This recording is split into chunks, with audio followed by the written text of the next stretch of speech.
Sawadee ka, tukun! Hello everyone! So, I'm back! So, ready na ba kayong matuto?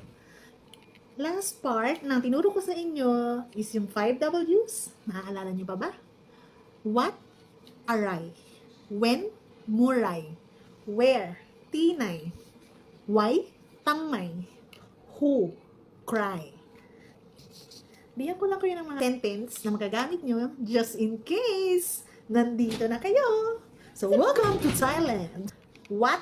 Aray. For example, gusto nyong malaman yung pangalan ng isang tao.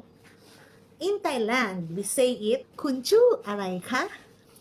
Kunchu aray ka? Pag babaeng speaker, ka ang gamit sa huli. Pag lalaking speaker naman, krap sa huli. So, kung lalaki ka, ganito mo siya sasabihin. Kunchu aray krap. Pag babae, kunchu aray ka? Kuha? Diba? What are you doing? Kun tam alay ka? So, babae yun. Pag lalaki, kun tam alay krap? Kun tam alay krap? So, what are you doing?